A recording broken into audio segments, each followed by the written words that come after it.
And now, from beyond our dimension, this is the JeffMara podcast. Here's Jeff. My guest is Dr. Rosaline Bosco from Channai, India. Rosaline is a fellow YouTube content creator and author of 3 books on spirituality, and her newest book is called Co-Create with Your Universe. Rosaline, thank you so much for being my guest today, and welcome. It's an honor and a privilege for me, Jeff, to join you today. Thank you so much. Well, thank you. And for those of you who may or may not know, Rosaline was a guest about a year ago, and we talked about NDEs in India. So I'll put a link to that video in the description. All right, Rosaline, can you tell us about your spiritually transformative experiences that led you to writing these books? Yes, Jeff. So when I was a child, I had a very normal childhood. I did not have anything out of the ordinary. But at a certain point of life, like when I was in my 30s, I had some really different kind of spiritually transformative experiences. I felt as if the spirit world was wooing me or getting my awareness or making me attracted towards the spiritual world. And in the beginning, I did not realize what it was all about. It has taken me almost so many years to really think about the experience and understand what it is all about. So let me begin with a kind of mysterious experiences which I had. Some of your guests also speak about these kind of experiences, though rarely. So it is about the case of missing objects and finding these objects back in the same place where I found them, where I kept them. So these objects just go missing for a period of time, and I search high and low for them, and then finally find them back in the same place where I had been searching for them. So this is how my attention was captured in the first place. So I could tell you a really interesting experience which happened with my daughter. So I gave a jewel as a gift to my daughter. It was a necklace which I liked, and I gave it as a gift to her. And she had it in her, she lived in a different place, and she had it with her. And after some time, she called me and she told me that the necklace was missing. And I was a little bit anxious because I liked that necklace and I had given it to her as a gift. So anyway, I forgot about it after some time and then went back to my usual schedule. After some time, I visited my daughter, probably after some 3 months or so. Meanwhile, she had ransacked her bureau and her lockers searching for that necklace, but she couldn't find it anywhere at all. And when I visited her the next time, after a period of 3 months or so, I just went to her bureau, opened the locker, and put my hand into the locker. And the first thing that came into my hand was the gold necklace. So it was, she was really shocked and surprised, and both of us were really, we didn't know what to make of it. What do you think happened? It just vanished into thin air, Jeff. I mean, did it go into another universe or out of phase or something? Or what do you think? Yeah, that is what I think. And I think sometimes objects are hidden from our eyes. The second thing that I can say is about the keys. We had a connecting door to the kitchen, and we lived in a house before this house. And every night I used to lock the door.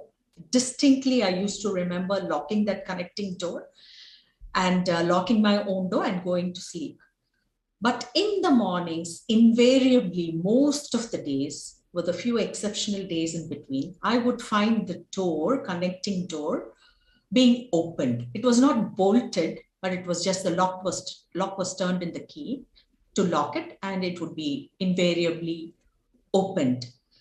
So this was another thing that caught my attention. Recently, during this Christmas 2021, I was searching high and low for a container of yogurt, which I had kept in the fridge. And my daughter was also there. Both of us we just removed everything from the fridge and looked at it. But it was nowhere to be found. So the next morning, when I opened the fridge, the first thing that was sitting right before my eyes was the container of yogurt.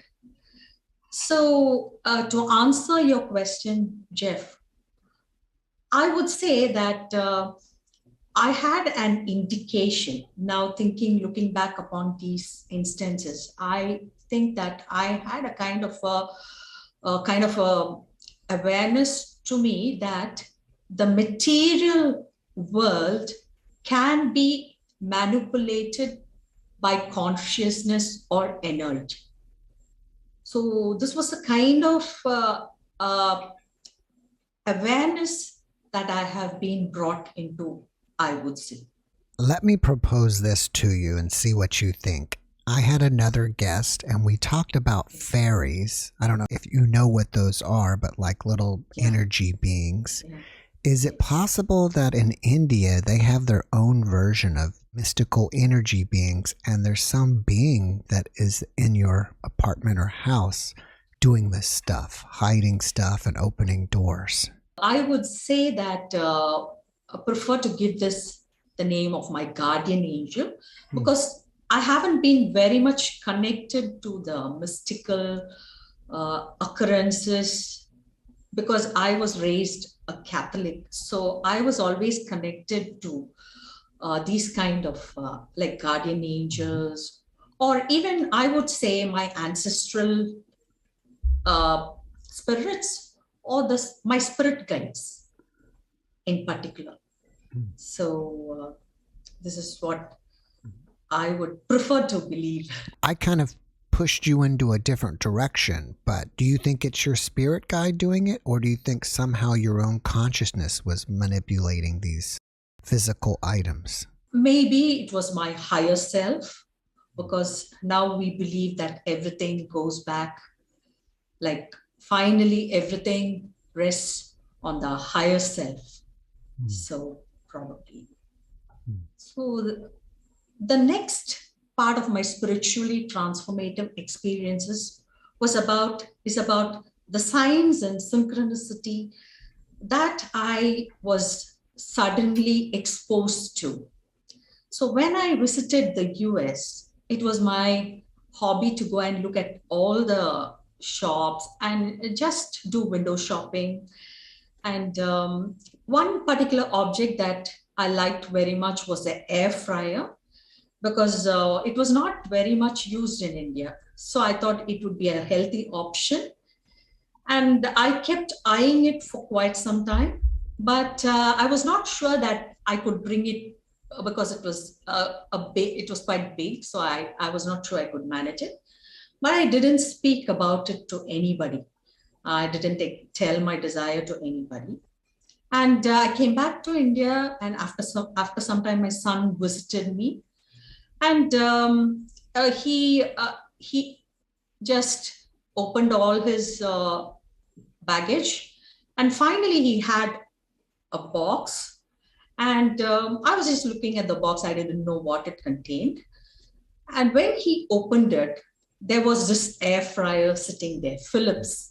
It was Philips, and so I was completely, I was so excited. More than for the gift, I was excited that something had transpired like this for me. So this was one sign that I could say where something got manifested for me. Whereas previously I've been talking about things lost and found. This is where I started experiencing some manifestations. The second was a case where one of my friends was visiting me, and I wanted to give her a gift. I didn't know what I would give her because she had everything. And I had a pair of new shoes with me, size 7, which didn't fit me. So I thought that I could check out whether that would be like she would be able to take it if it was her size. So I brought out the shoes and showed the pair of shoes to her, and she was so excited. And she opened her mobile phone and she showed me the picture of the same shoes to the last detail. Wow. It was black in color, and it was Nike. And her size was 7. It was exact to the last detail. So I didn't suppose that it could be pure coincidence that made this happen, Jeff. There was something much more to this. Do you manifest things like this in your universe or in your world quite often?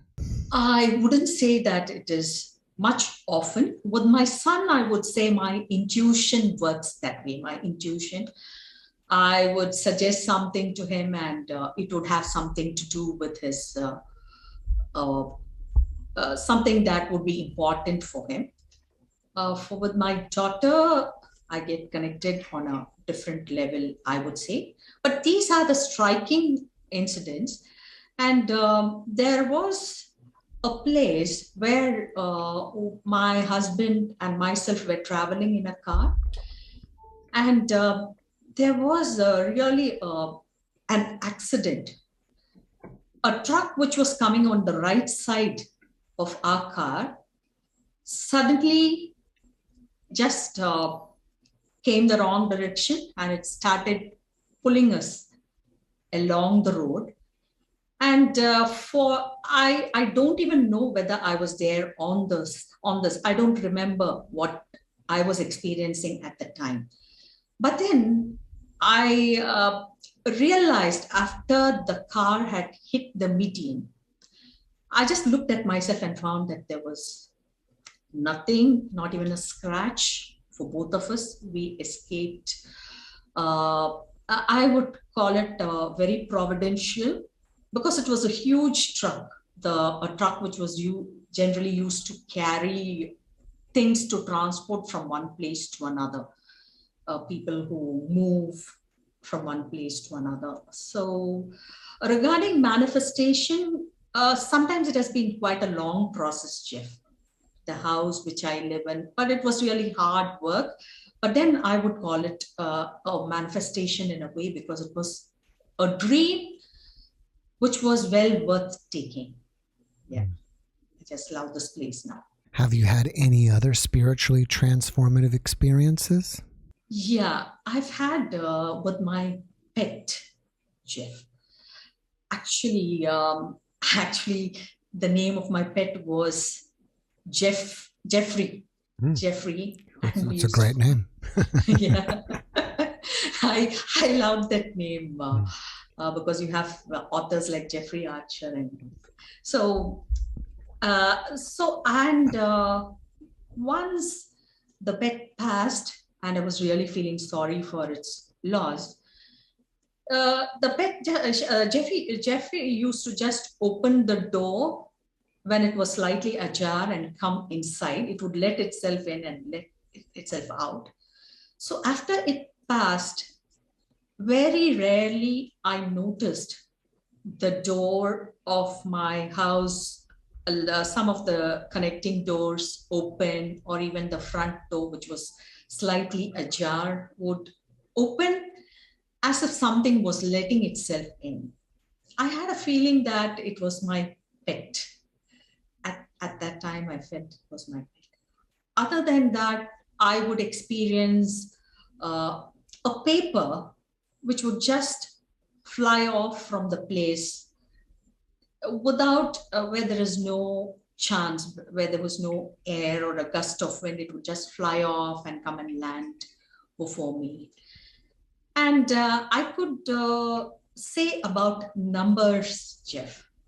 So especially the numbers 1010 and 1111. Are you speaking of angel numbers? Yeah, yes, definitely. I'm speaking about angel numbers. And my brother has also had similar experiences. So it was he told me about this. And I also started noticing when these numbers would appear to me.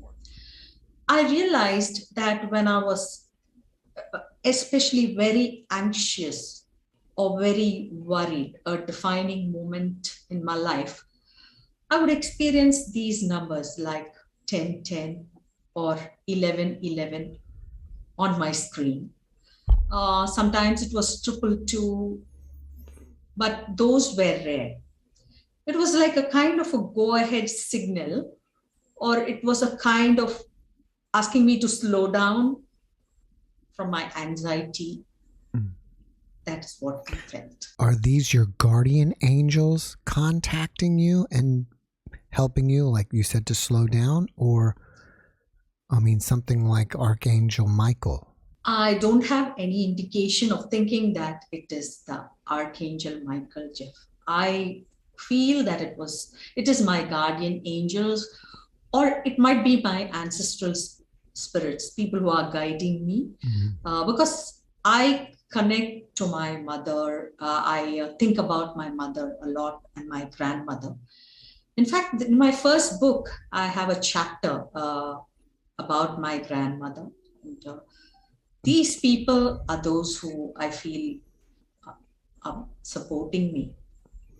Can you give any tips to the audience on how to connect with their guardian angels? Definitely, Jeff. I will have to say something before that. Can I say something before that? Sure. To bring it. Yeah. So at one point of time, my life was a very anxious one. So according to the dictionary, the meaning, the opposite of the word love is hate. But these days, I have realized that the opposite of the word love is fear. I would say my life was completely driven crazy by fear. More than fear for myself, I was concerned about everybody who was very close to me. I would be concerned when they went out and when they came back. And this manifested as restrictions which I placed on them. And they felt that they were being controlled. And finally, in the end, I had a little bit of anger towards them, because I thought I was loving them. Actually, I was showing my concern through my fear. And I realized after some time that this was not love or concern, but this was actually my fear, which was making me interfere in other people's lives. So this fear kind of aggravated and grew to great levels when my husband was diagnosed with a heart. He had to have a bypass surgery performed on him, and I couldn't take it any longer. One day I was walking on the terrace of my house, and out of the blue, I just said this prayer. I said, I pray to all the good spirits of the universe to help me. I don't know how this prayer or this mantra was revealed to me, but I feel it was a very powerful prayer, because Immediately things started happening, and everything fell into place. We rushed to the hospital, and I could definitely say that there was a network of angels where we least expected them to be.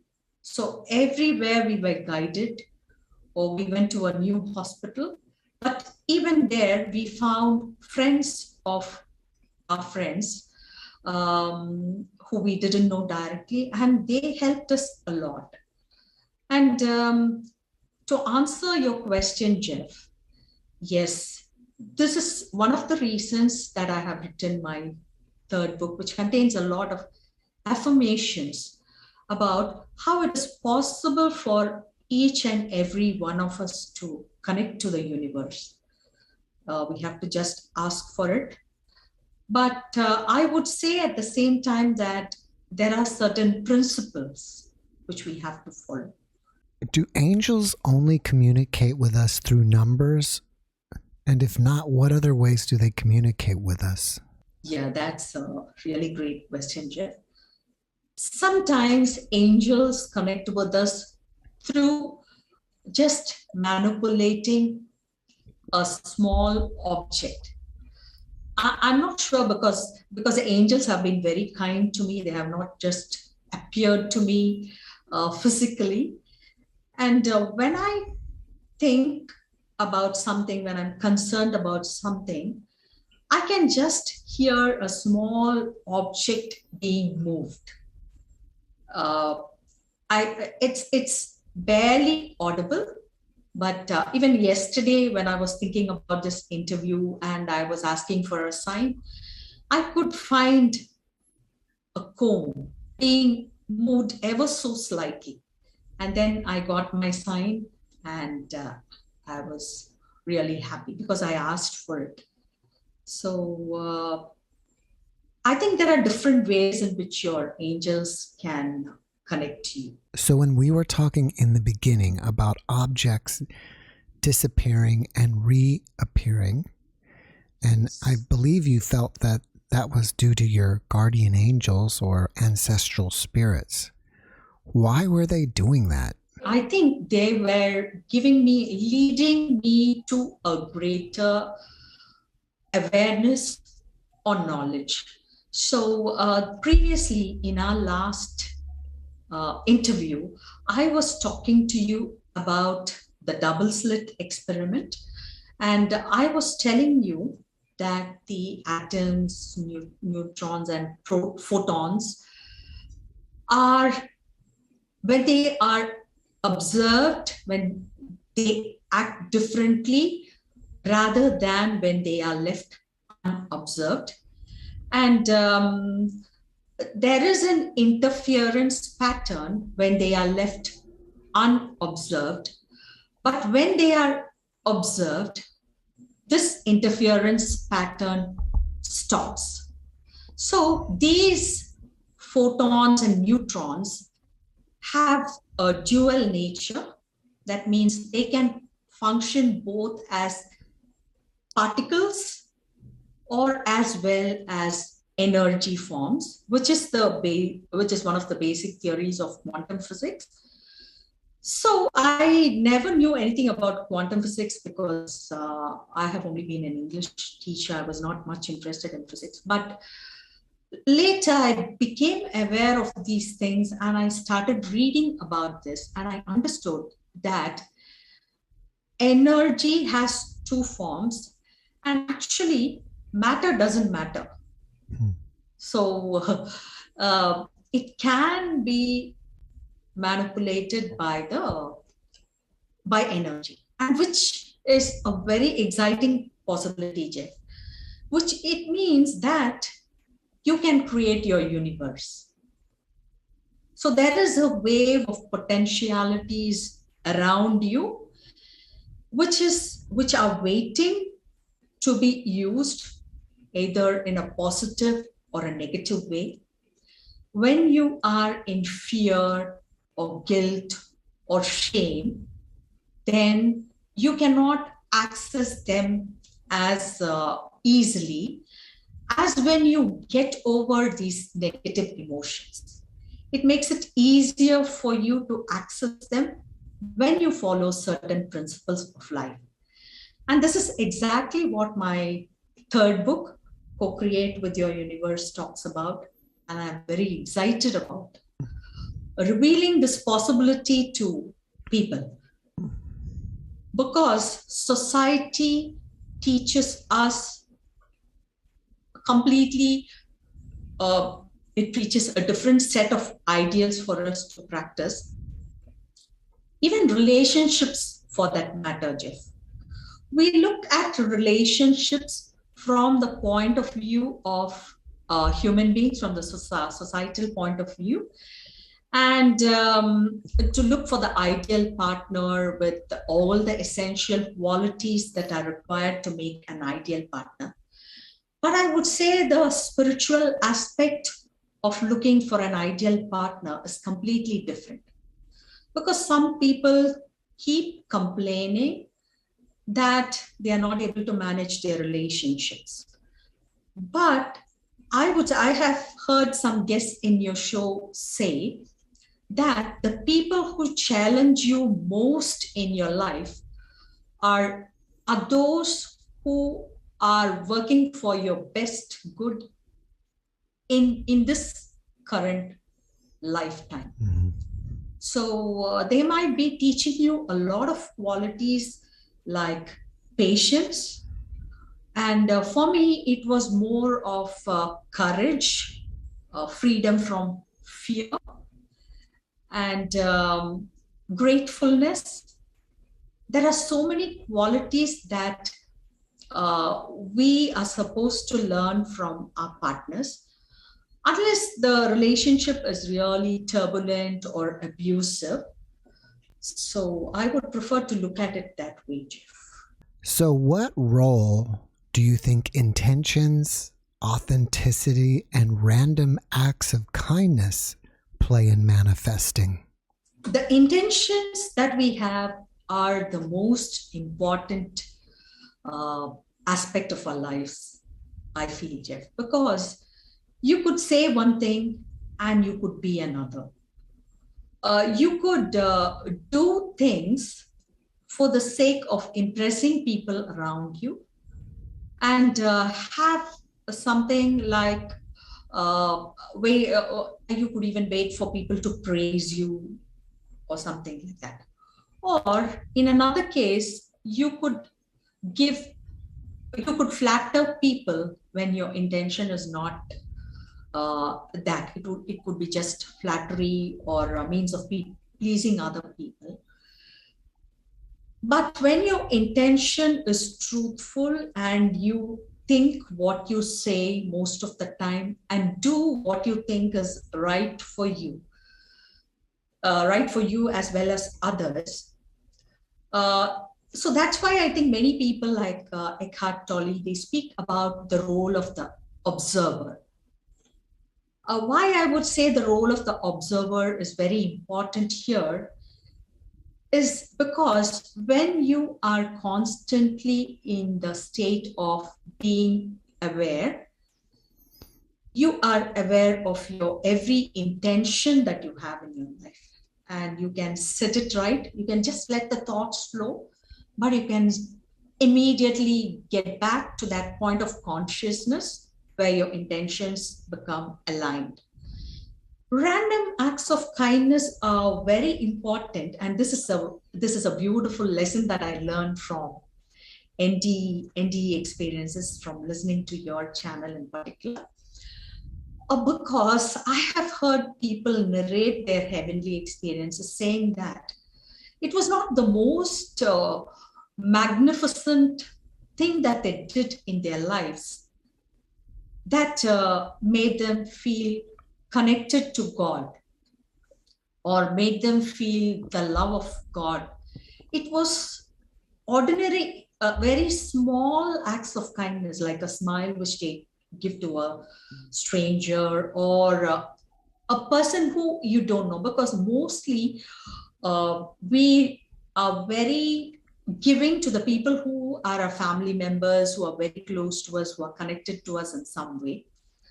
But then to go to the next level and do acts of kindness means that we realize that the whole of humanity is one single consciousness. So I would say that random acts of kindness would earn you, it would create a ripple effect. And not that you should do it because it's going to earn you a badge of honor in heaven or something like that. But at the same time, I try to do it. And here we have the working classes who come and work for us. And I would say that we don't treat them at par with ourselves. So I would say that having that consciousness to understand that irrespective of their whatever their nature or their level of being at that point of time, we are all one. So these are the things that I understand, while I understood during the course of time. I would not say that I'm perfect, but I try to get in that point of awareness and make some changes in my life, which would help me do that. And I think intentions and authenticity are very much connected, Jeff. Unless your intentions are right, you cannot be authentic. What about sheer materialism? Does that have a negative effect on manifestation? It's kind of a paradox, Jeff, because actually you get access to get the things you want. I wouldn't say that I have won great prizes or things like that, but I think I've got whatever I wanted, which makes me a grateful person today. But when you realize the spiritual aspect behind that, you stop longing for material things to come into your lives, or being satisfied or having a craving for more and more things.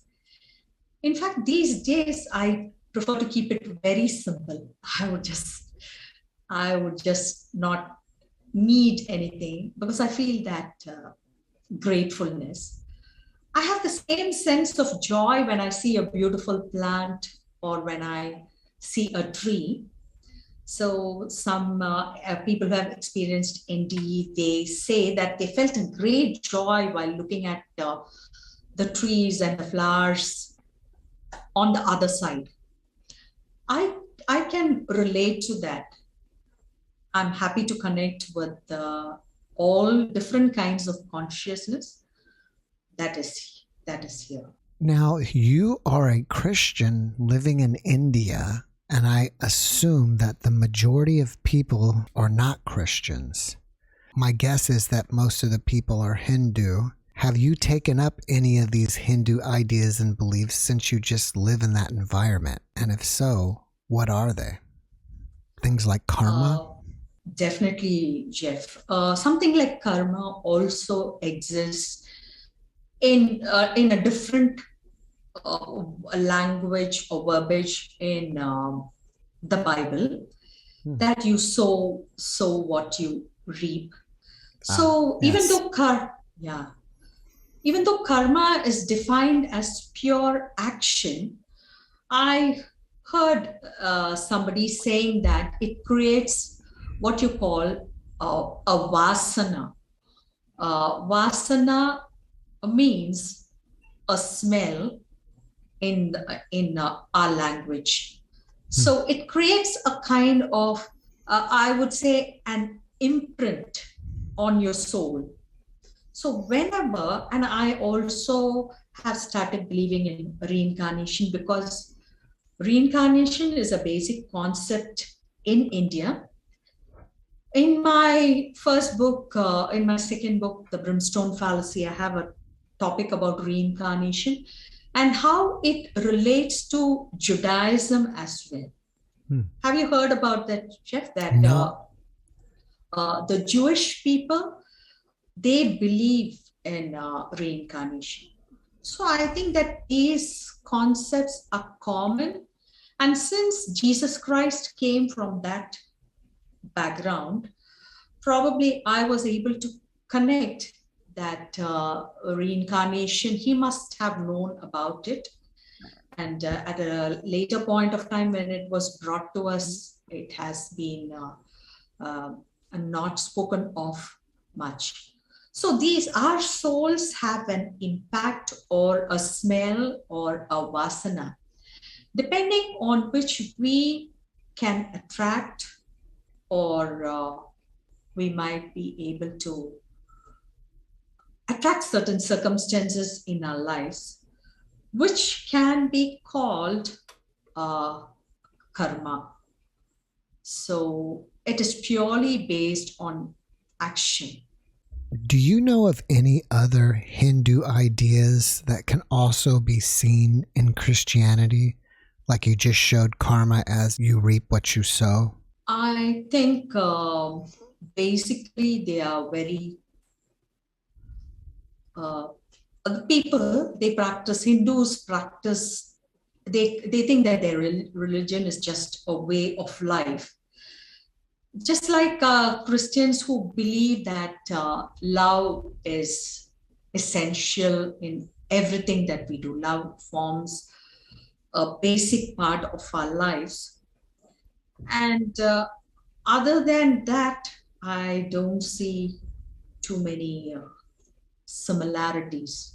All right. I was looking at your YouTube channel and you had a great title of a video that was called "Is Our Universe a Simulation?"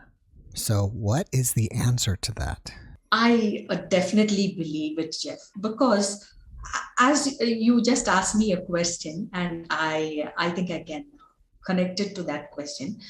Hindus believe that, at least previously, they believed that this whole world is a Maya. Maya is what you would call something of an illusion. There is nothing that is solid here in this world. So this comes even from the philosophy of Advaita, which is a basic concept of Hinduism, that nothing is material. And as I already told you, that quantum physics is also giving us some insights into that area. So yes, so the whole world might be is a simulation, is what I think. And I had something interesting to say in one of my latest videos, which is about reincarnation and parallel universes. I would be happy if some of your other guests could throw more light on this. I believe that because time doesn't exist in the other dimension. So, but the people who come back say that reincarnation happens. So how do we align both? So this place has a linear timeline, whereas the other dimension doesn't have a linear timeline, which means even reincarnation is occurring in parallel universes, is my thought or idea. And I'm not sure whether you agree with that, or I would love to hear from others about this. Now, you were speaking of marriage and your partner earlier, and you also have a YouTube video titled "Marriages Are Made in Heaven." And I think there was a question mark with that. So what do you mean by that? Are you asking, or are you saying that marriages are made in heaven? I believe that society has changed the view of marriage completely to have expectations of a fairy tale ending, Jeff. And that's what marriage has become everything about, unless the partner is what you expect, then the relationship sours and it can break. So reiterating my former stand that if it's a very abusive relationship, or if you find yourself tortured in the relationship, if you go to your inner self and look at what marriage is about and understand what qualities you have learned, what the partner is triggering in you. For me, mostly it was outbursts, reactions, because I felt certain things were not reasonable from my point of view.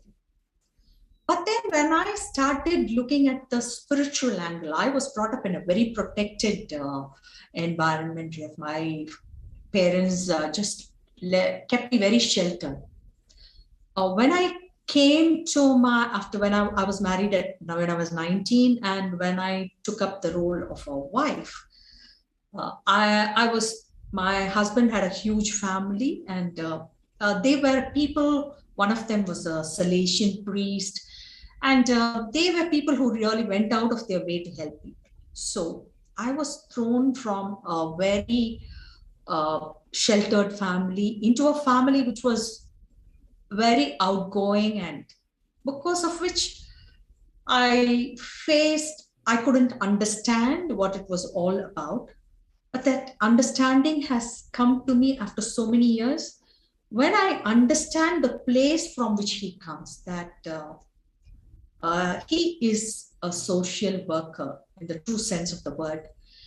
And he does everything that he can to help people around him spontaneously. So it has taken me so many years for me to understand that, and marriage might not be all that you're looking for, but the other person might have a purpose, sole purpose,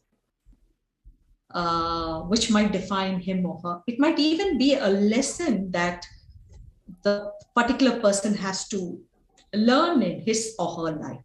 It might always not be a beautiful thing, because each one of us has something to learn. Yeah, that is why I feel that way. So in a relationship, I'm sure there's a lot of forgiving of your partner, but what about forgiving of yourself? Why is that so important? Thank you so much for asking me that question. So it's a wonderful question. I didn't know that it was important to forgive myself, because having been raised a Christian Catholic, every mass I attended, every priest that spoke to us they were talking about forgiving the other person.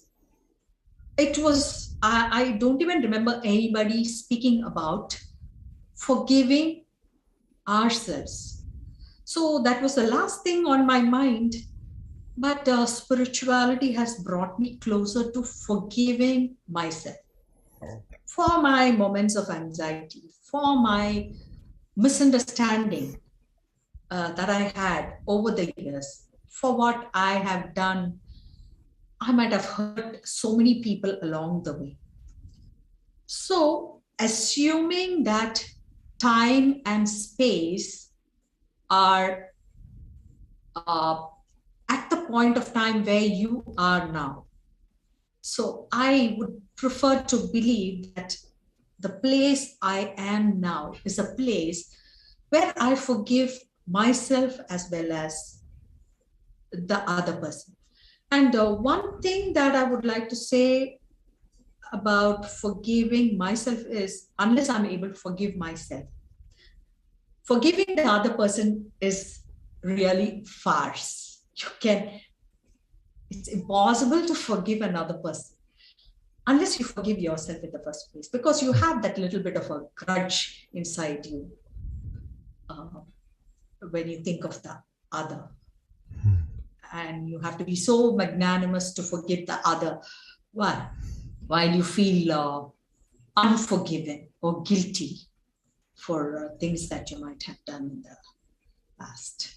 Why do you think it's important to always be in the state of perpetual awareness? That is the most important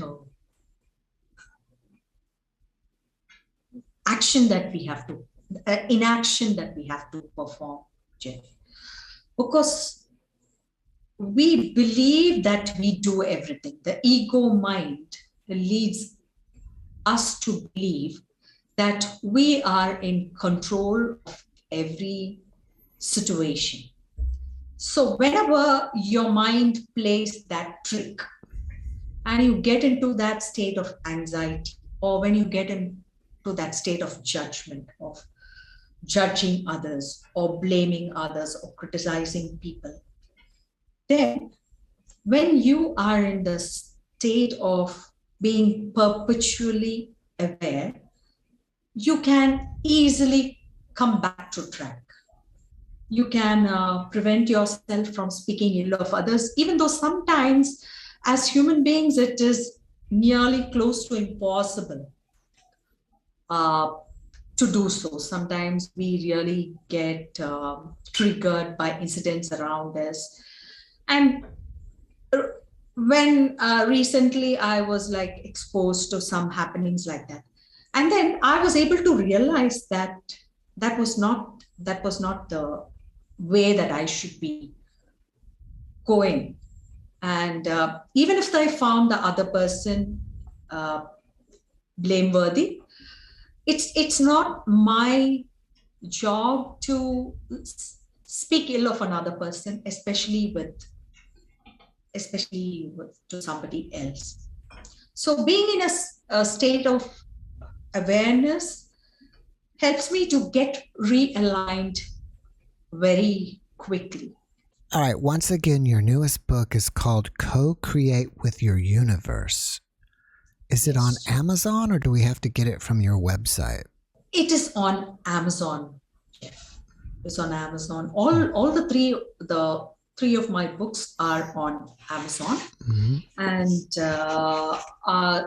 this is my book, Co-Create with Your Universe. Mm.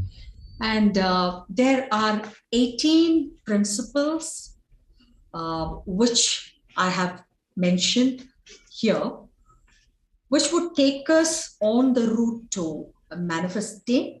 And some of the principles I have already discussed with you here. And there are other principles which, if followed, can give us a route to creating our own reality. And that is why I am so excited about this. Do you have a website? And if so, what is the address? I don't have a website yet, but I have a YouTube channel, which is called The Mind Maverick. And my first book is called God Has Our Backs. It's a personal narrative of what happened in my life and how I had to brought along this route. And the second book, The Brimstone Fallacy, is about basically different religions. It's a kind of a concoction of values found in different religions. And what I wanted to convey through that book was that God is not as unforgiving as he is projected to be. And I'm sure God himself, or the spirit of the universe, or consciousness, however, wants to get this message across to us, Jeff. And that's why we have so many NDE incidents happening around the globe. So that was my second book. And now this is about creating our own reality. I would say that I progressed step by step from the first to the third one. It'll be interesting to see where do you progress to your fourth book. Yeah. I'm not sure about it, Jeff, because as I told you earlier, I never imagined that I would be writing my second book in the first place. But then at a point of time, I was urged to write the book, and I felt that it was kind of a download. So people believe that consciousness is not only human endeavor, but also something that is that is downloaded into you. And when I was writing my, the third book was never on my agenda. So I was just discussing about my YouTube channel to a friend. And I was telling her that there are ways in which you can manifest. And I had some things on my mind, which I wanted to share through my channel. And there was a spark in my mind, which told me at that time that I should make it a book, because I didn't want to, I wanted it to go to reach a larger audience. And I stopped on my tracks and wrote my third book. And I can tell you, Jeff, that it was written in a very short period of time. The book itself is quite small. And I feel that it was more of a download and what was given to me in my process of learning. So I don't know where God would lead me next in my search for the truth.